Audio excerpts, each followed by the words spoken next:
আসসালামু আলাইকুম, welcome to my channel. আজ আমি আপনাদের সামনে বন্ধুরা রেসিপি নিয়ে আসলাম,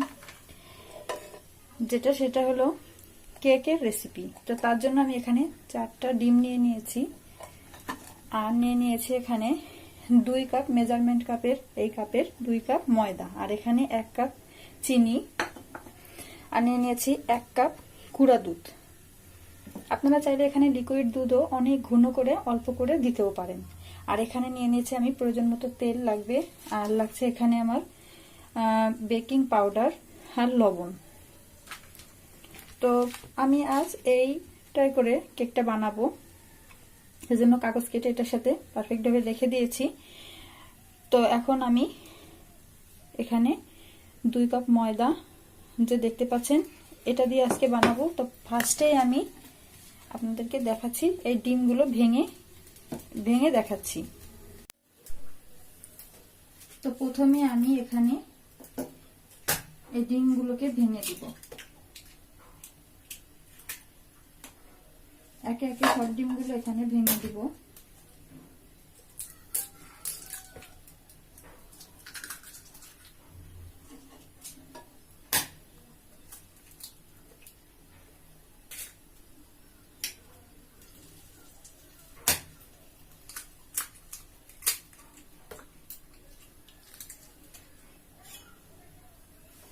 এটার সাহায্যে আমি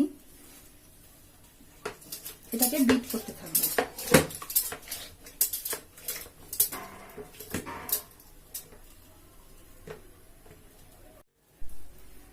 প্রথমে এখানে আমি এই ডিমগুলোকে এরকম একটা ইসের সাহায্যে আপনারা করে নিতে পারেন, বা চাইলে কাঁটা চামচ দিয়ে এটা ফেটিয়ে নিতে পারেন, আর যাদের এই পিটার আছে সেটা দিয়েও করতে পারেন।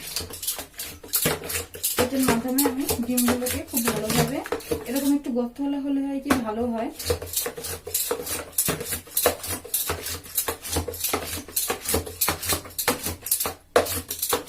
এখন আমি এর ভিতরে আপনারা চাইলে আইসিং সুগারটা দিয়েও করতে পারেন, কিন্তু আমি এখানে আজকে এই চিনিটা ব্যবহার করছি।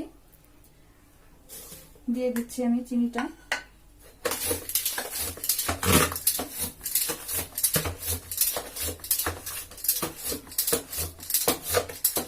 চিনিটা দিয়েও খুব ভালোভাবে এটাকে ফেটিয়ে নিতে হবে, তার কারণ চিনির দানাগুলো যদি থাকে তাহলে কিন্তু ভালো আসবে না।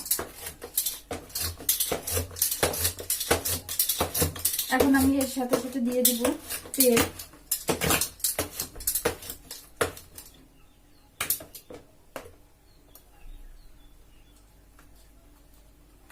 তেলটা আন্দাজ মতো দিয়ে দিতে হবে।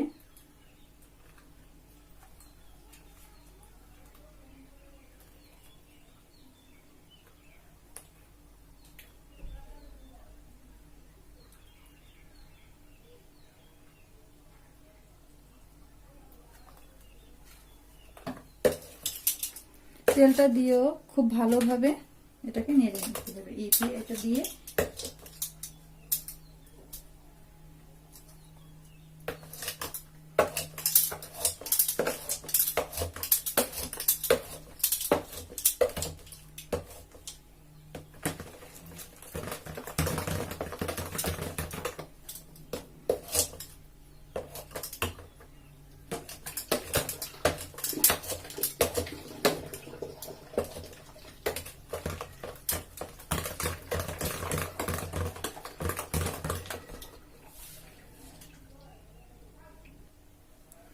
এখন আমি এর ভিতরে ময়দাগুলো দিয়ে দিব।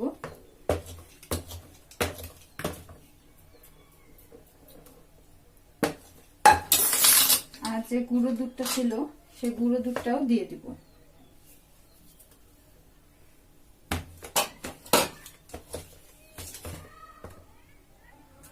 এখানে যে লবণটা রয়েছে আর বেকিং পাউডারটা সেটাও আমি দিয়ে দিব।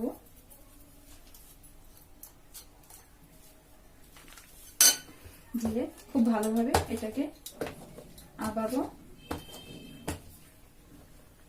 ফেটিয়ে নিতে হবে।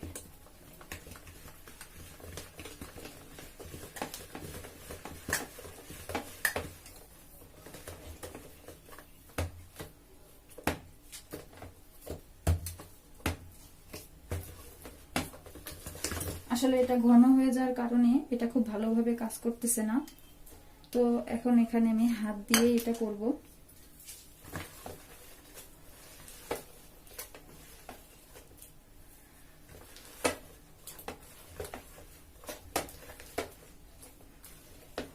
এখানে আমি আরো একটু তেল ইউজ করব।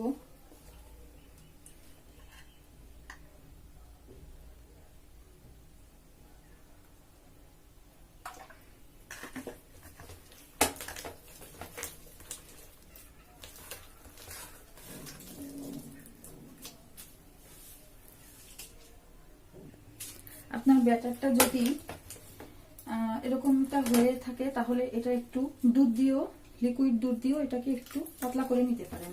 তো আমি এখানে একটু লিকুইড দুধ দিচ্ছি।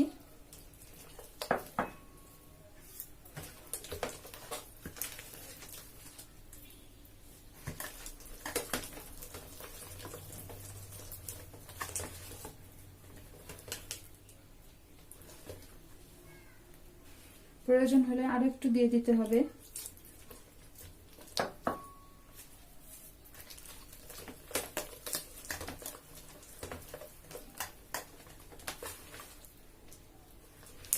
যাতে কোনো লাম্পস না থাকে, খুব ভালোভাবে এটাকে হাতের সাহায্যে ফেটিয়ে নিতে হবে।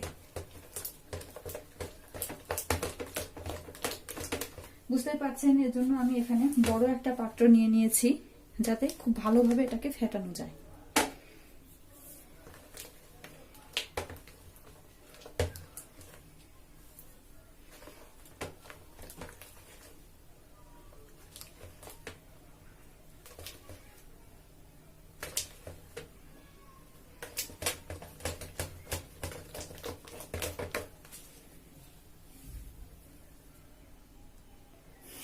আপনারা তো বুঝতেই পারছেন আসলে জিনিসটা কতটা ফেটানো দরকার, যেহেতু আমি এটা শুধু হাত দিয়ে করছি, অন্য কোনো কিছু হেল্প ছাড়া, সেহেতু এটা খুব ভালোভাবে হাত দিয়ে এভাবে ফেটিয়ে নিতে হবে।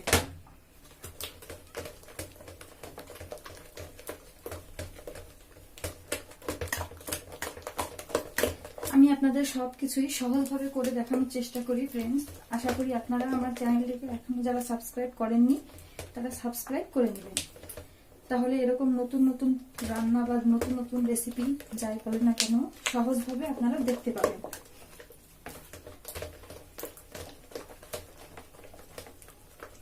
সবসময় কেক বানানোর ক্ষেত্রে যেটাই এই ব্যাটারটা করবেন সেটা একটু বড় নেওয়ার চেষ্টা করবেন।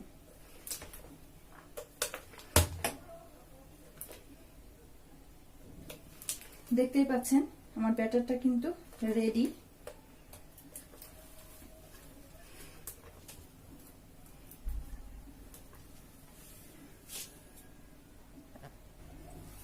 এখানে আমি ব্যাটার তো রেডি করলামই, এখানে আমি খুব ভালোভাবে এইটাতে অয়েল ব্রাশ করে দিচ্ছি।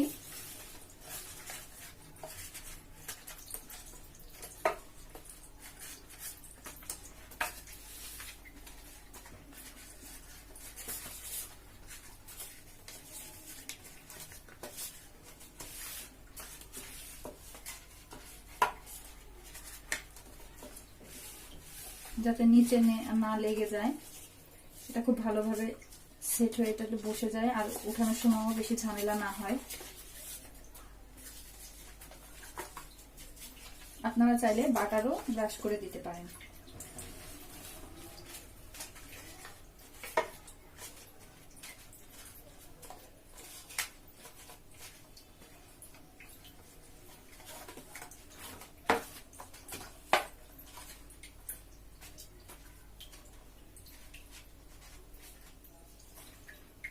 খুব ভালোভাবে আমি অয়েলটা ব্রাশ করে দিয়েছি।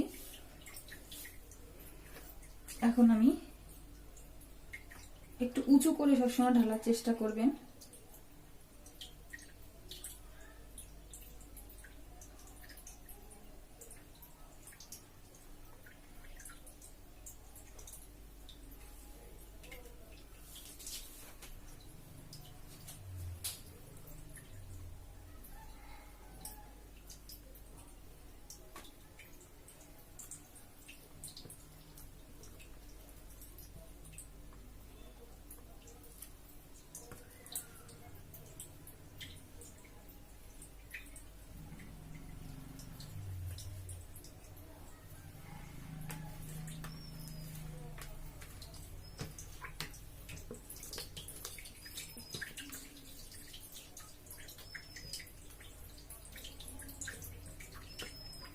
খুব ভালোভাবে এটাতে দিয়ে এটাকে একটু, যদি বাবলস থাকে ভিতরে সেটা হয়ে যাবে, এটাকে একটু এভাবে বাড়ি দিতে হবে। দেখতে পাচ্ছেন আমি কতখানি ফাঁকা রেখেছি। এভাবে খানিকক্ষণ কি করে দিবেন যাতে এটা খুব ভালোভাবে সেট হয়।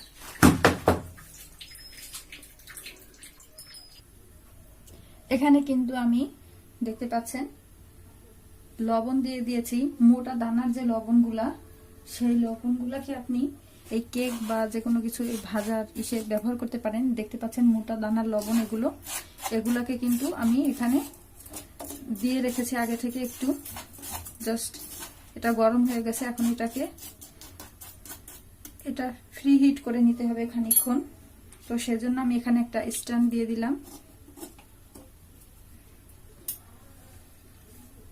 এটাকে আমি 15-20 মিনিটের জন্য আগে একটু ভালোভাবে গরম করে নেব। কমপক্ষে 10-15 মিনিট তো রাখতেই হবে। এটাকে ভালোভাবে একটু গরম করে তারপরে আমি এটা কেকটা দিব ভিতরে।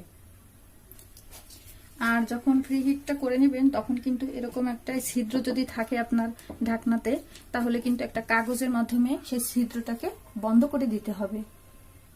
এখানে কিন্তু আমার এই যে এটা ফ্রি হিট করা হয়ে গেছে। এখন আমি এর ভিতরে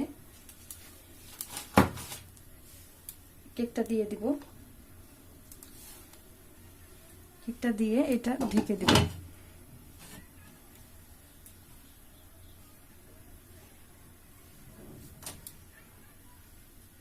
এখন কেকটা হতে প্রায় 20 থেকে 25 মিনিট সময় লাগতে পারে, বা তার একটু বেশি সময়ও লাগতে পারে।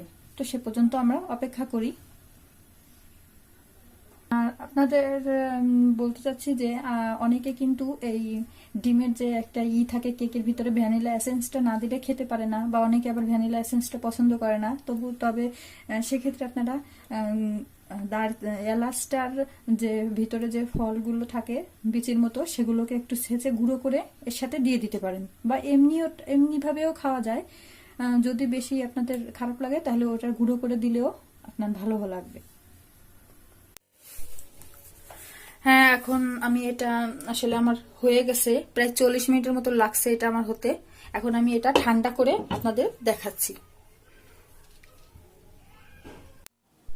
তো কেকটা কিন্তু আমি এখানে দেখতে পাচ্ছেন আমি এটাকে কেটে পরিষ্কার করে নিয়েছি। মানে আমি উপর থেকে যে অংশগুলো বা সাইড দিয়ে যে ইগুলো থাকে সেগুলোকে একটু করে নিয়েছি, কেটে নিয়েছি। দেখতে পাচ্ছেন কতটা স্পঞ্জি হয়েছে। আর আপনারা এখন যেরকমটা চান সেভাবে এটাকে ডেকোরেট করতে পারেন, খুব ভালোভাবে সাজিয়ে নিতে পারেন। তো ফ্রেন্ড, দেখে নিলেন আমি কিভাবে এই কেকটাকে করেছি। আপনারা দেখতে পাচ্ছেন আমি কিন্তু এখানে চকলেট, সেটা একটা গরম পানির কোনো একটা পাত্রে বসিয়ে তার উপরে কোনো একটা পাত্র দিয়ে তার উপরে চকলেট ভেঙে ভেঙে দিয়ে আপনি চকলেট লেয়ার করে সেটা এর উপরে কোট করে দিতে পারেন। তা এখন তো এটা করা খুবই সহজ। আপনারা একবার এটা বাসায় করলে আশা করি আপনারা বারবার এটা ট্রাই করবেন। আজ আপনাদের এই সিম্পল ভাবে আমি দেখালাম, পরে আমি এটা আবার অন্য ভাবে আবার কেক তৈরি করে আপনাদের অন্য আরেকভাবে শিখিয়ে দিব। তো আমার চ্যানেলটিকে যারা এখনো সাবস্ক্রাইব করেননি তারা অবশ্যই সাবস্ক্রাইব করে ফেলবেন। কমেন্ট বক্সে কমেন্ট করে জানাবেন, ভালো লাগলে শেয়ার করবেন, একটা লাইক দিবেন। তো বন্ধুরা, আজ এ পর্যন্তই। আল্লাহ হাফেজ।